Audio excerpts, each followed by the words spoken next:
A frequência das doenças das vias respiratórias aumenta consideravelmente com a progressão da poluição atmosférica. Estas afecções, que têm tendência para se tornarem crónicas, constituem uma carga para a economia nacional, para a segurança social e para os hospitais. Na República Federal da Alemanha, estimou-se em cerca de 20 bilhões de marcos a totalidade dos custos ocasionados pela bronquite crónica em 1984.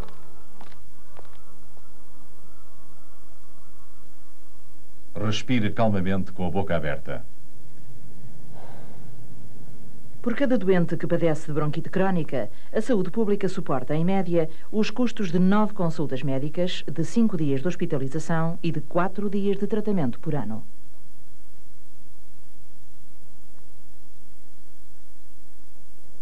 Pronto, pode vestir-se. Os exames até agora efetuados não deram qualquer resultado e penso que é, pois, a altura de proceder a uma broncoscopia. Aproveitaremos essa ocasião para proceder igualmente a um exame de todos os parâmetros imunológicos. Vou de imediato fazer-lhe uma marcação. Com certeza, Sr. Doutor. O pulmão é a maior superfície do corpo que está em contacto com os componentes gasosos do meio ambiente. A relação entre a superfície de trocas gasosas do pulmão e a superfície corporal total eleva-se a cerca de 40:1. Em face disto, o pulmão é diariamente confrontado com múltiplos elementos nocivos, infecciosos ou não. São indispensáveis subtis processos de defesa a fim de fazer face a estes elementos nocivos. Tanto os brônquios como os alvéolos possuem mecanismos de defesa muito eficazes. Os tóxicos inalados entram em contacto com a mucosa brônquica. Esta é composta por um epitélio vibrátil altamente diferenciado, onde se encontram as glândulas serosas e mucosas.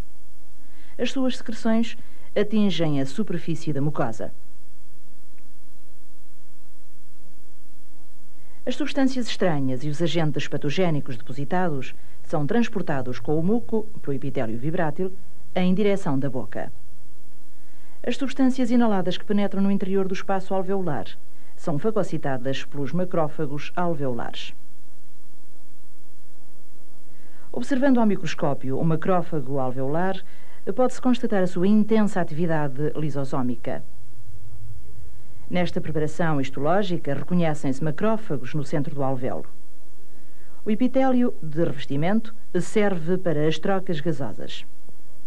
As células cúbicas da parede alveolar segregam uma película líquida, aqui visível em vermelho escuro, que se chama surfactante. Não são apenas os mecanismos inespecíficos, como a clearance mucociliar e a fagocitose, que contribuem para a manutenção da homeostasia do pulmão.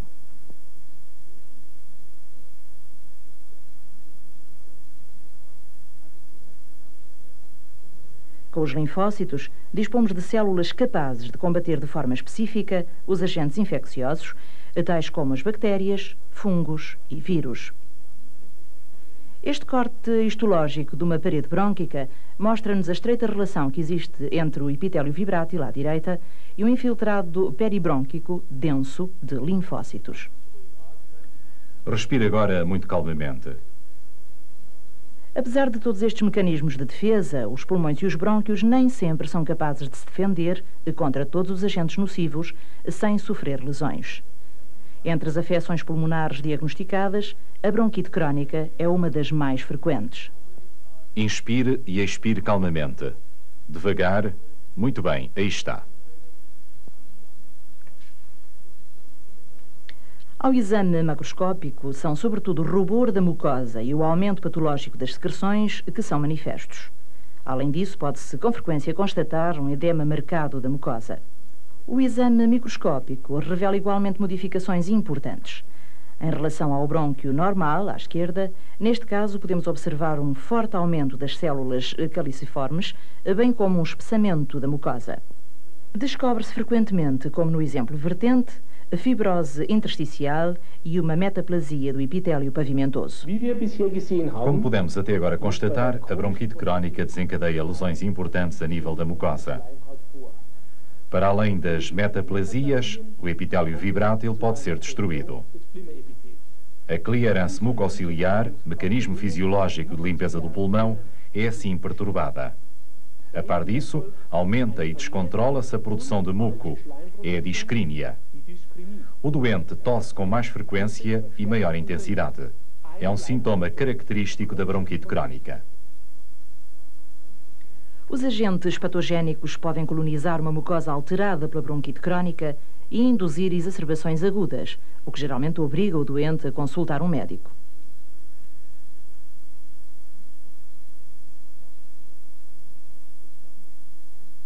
O aumento da resistência das vias respiratórias resultante de uma obstrução por muco, edema da mucosa e broncoespasmo, forma o quadro clínico de uma bronquite obstrutiva, muitas vezes acompanhada de uma componente alérgica. Podem ver aqui uma secção transversal de um pequeno brônquio, parcialmente obstruído por muco. Uma bronquite crónica muito instalada e exacerbações repetidas desencadeiam lesões irreversíveis do parênquima pulmonar. Na sequência de numerosas inflamações peribrônquicas, este doente revela uma predisposição para pneumonias, aumentada em todas as regiões pulmonares. Este doente atingiu o estádio final, enfisema pulmonar com fremnoptose, hipertransparência aos raios-x, sintomas de hipertensão pulmonar, segmentos pulmonares acentuados e coração pulmonar. Uma vez que a bronquite crónica progride rapidamente, é indispensável começar muito cedo o tratamento. Isto é igualmente válido para as crianças que sofrem de infecções recidivantes das vias respiratórias. O nosso tratamento convencional engloba, em primeiro lugar, os antibióticos, a quando de exacerbações bacterianas, reforçados em seguida com os expectorantes e os mucolíticos, bem como os broncoespasmolíticos, em particular os betamiméticos e a teofilina. Seria, contudo, desejável aumentar os mecanismos de defesa próprios dos doentes. Uma das possibilidades atualmente proposta é a imunostimulação, ou seja, a administração por via oral de extratos bacterianos. O sucesso de um tal tratamento mede-se não somente a nível da melhoria da sintomatologia clínica, mas antes do mais a nível dos parâmetros imunológicos.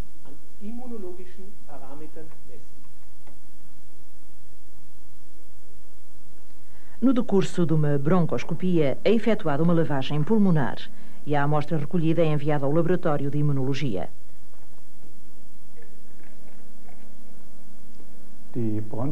A lavagem broncoalveolar é atualmente considerada como um exame de rotina no quadro do diagnóstico do sistema imunitário do pulmão. Permite-nos avaliar em pormenor os componentes humorais e celulares da defesa pulmonar.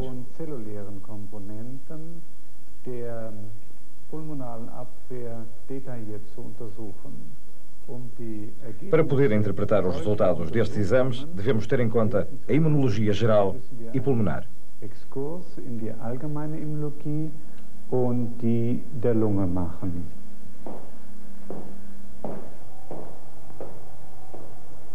Os diferentes órgãos do sistema imunitário encontram-se ligados entre si pelos vasos linfáticos. Estes comunicam com a circulação sanguínea através do canal torácico.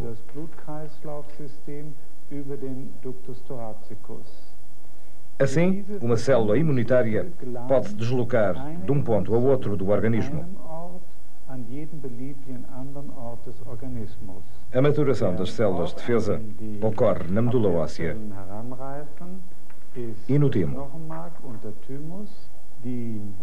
Os linfócitos maduros transformam-se em células imunitárias específicas após contacto com o antigênio. O tracto gastrointestinal é uma região onde os contactos com os antigénios são particularmente intensos. Os linfócitos evidenciam características morfológicas muito idênticas, enquanto que as suas funções são muito variadas. A diversidade funcional dos linfócitos é descrita esquematicamente nos gráficos seguintes. A partir de uma célula-mãe comum, desenvolvem-se os linfócitos T e B. Os linfócitos T podem em seguida transformar-se em células citotóxicas, em linfócitos auxiliares e em linfócitos supressores. As células citotóxicas são verdadeiramente as células atuantes. Elas reconhecem as células portadoras do antigénio e destroem-nas. Os linfócitos auxiliares e supressores são as células reguladoras. As células T têm fundamentalmente uma função reguladora. Ou seja, estimulam, suprimem ou detêm a resposta imunitária. Os linfócitos B transformam-se em plasmócitos após contacto com o antigénio. Os plasmócitos produzem e segregam uma grande quantidade de anticorpos capazes de reconhecer o antigénio.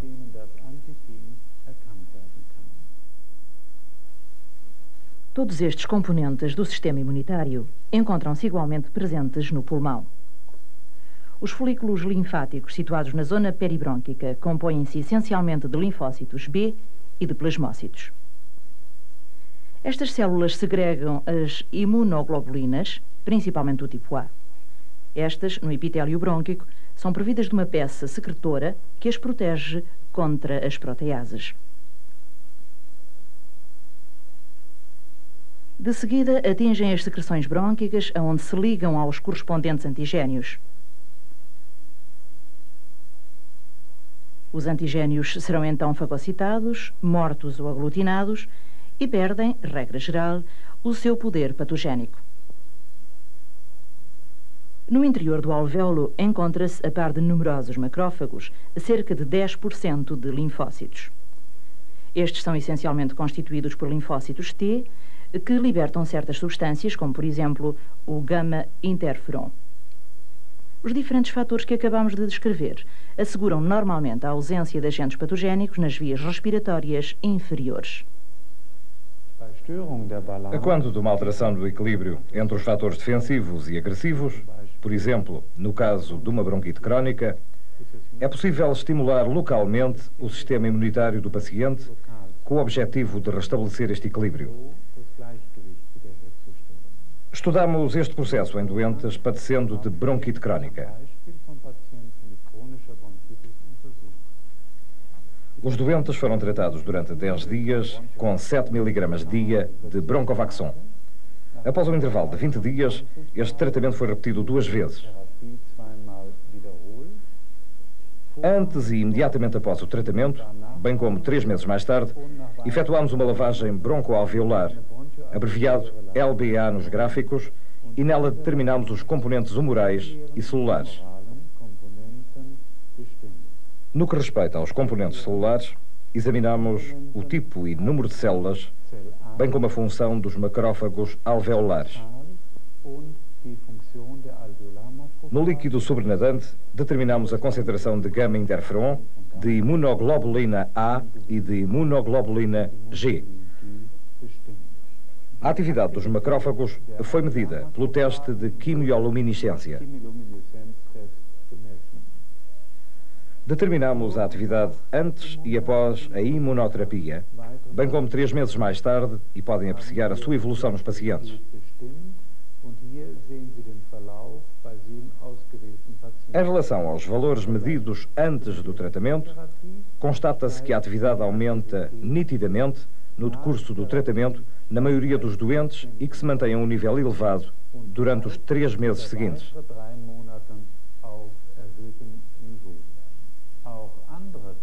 Outros parâmetros celulares do lavado broncoalveolar melhoram igualmente de forma significativa, como por exemplo a relação entre os linfócitos T auxiliares e os linfócitos T supressores. Este efeito persiste igualmente pelo período de 3 meses após o tratamento. Pode-se assim apreciar a influência do tratamento sobre a função dos linfócitos auxiliares, determinando a taxa de gama-interferon no lavado broncoalveolar. O gama-interferon, produzido pelos linfócitos T auxiliares, é um estimulador essencial da fagocitose. Este gráfico ilustra o aumento percentual das taxas de interferon no lavado broncoalveolar de 10 doentes imediatamente após a imunostimulação. O aumento mais importante foi observado neste doente e foi de 13 vezes o valor inicial. Os linfócitos T não são os únicos a ser modificados. Os linfócitos B são igualmente influenciados. Determinarmos este efeito a nível da IgA secretora, que é importante na defesa pulmonar. Antes do tratamento, constatamos uma grande dispersão de valores nos doentes sofrendo de bronquite crónica. O efeito terapêutico depende da situação no início. Só os doentes com valores iniciais inferiores a 0,5 apresentam uma estimulação nítida. Podem ver aqui o valor antes do tratamento e o recolhido diretamente após o tratamento. Este efeito de estimulação persiste ainda durante os 3 meses seguintes.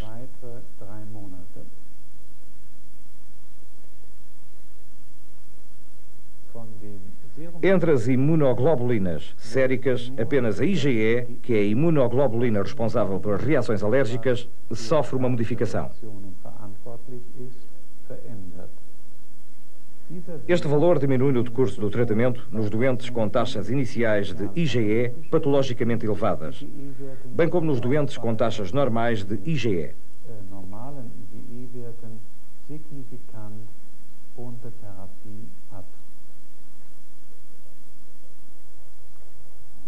Os resultados apresentados mostram que os extratos bacterianos administrados por via oral produzem no pulmão um aumento mensurável das reações imunitárias humorais e celulares. Podemos nos interrogar como é que um medicamento administrado por via oral pode atuar a nível do sistema imunitário pulmonar.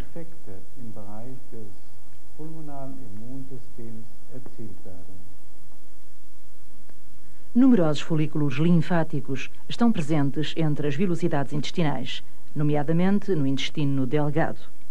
As estruturas anatómicas peculiares da mucosa intestinal permitem um intenso contacto entre os princípios ativos administrados por via oral e o sistema imunitário. Os linfócitos sensibilizados podem migrar da mucosa intestinal para os folículos linfáticos peribrônquicos, passando pelos sistemas sanguíneo e linfático. À esquerda, apercebe-se uma vez mais a estreita relação que existe entre os linfócitos e a mucosa intestinal.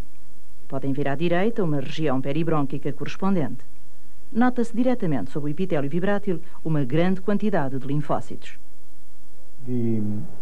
Os resultados dos estudos imunológicos permitem objetivar a ação clínica dos extratos bacterianos administrados por via oral. Entre os efeitos deste tratamento, considero como essenciais o aumento da atividade dos macrófagos, a estimulação das células NK e a modulação no domínio da síntese das imunoglobulinas.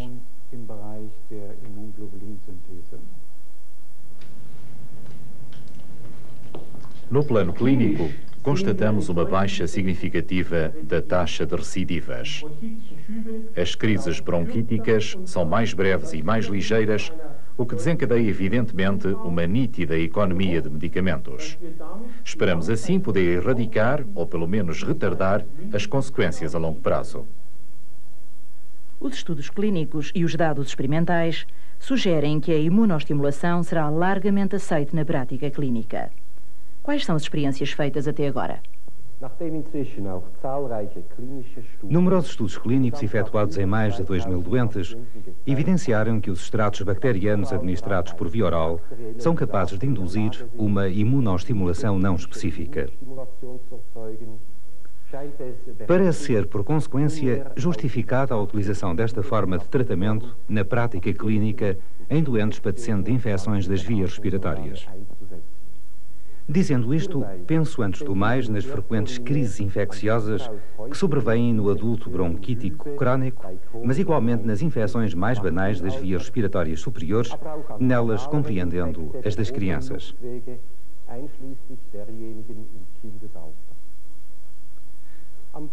O exemplo do Broncovaxon administrado durante 30 dias consecutivos à razão de uma cápsula por dia, concomitantemente, como é óbvio, com o tratamento convencional, deixa prever um efeito curativo com atenuação da sintomatologia e diminuição da duração da doença.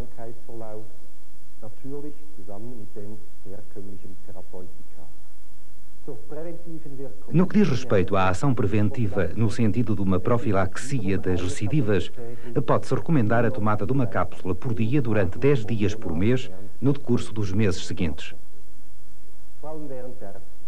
Este tratamento revelou-se muito eficaz em numerosos casos estudados, em particular durante o frio e úmido período invernal.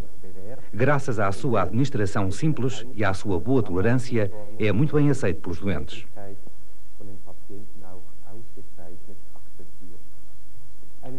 Um tratamento com Broncovaxon não é contudo útil senão na medida em que se trata efetivamente de uma doença infecciosa. Por esta razão, será necessário ter primeiro em linha de conta o vasto diagnóstico diferencial dos sintomas respiratórios, das alergias das vias aéreas até às neoplasias broncopulmonares. A imunostimulação por via oral com Broncovaxon é, contudo, nas situações apropriadas, o método terapêutico absolutamente válido e vocacionado para o sucesso em todos os doentes padecendo de infecções agudas e recidivantes das vias respiratórias superiores e inferiores.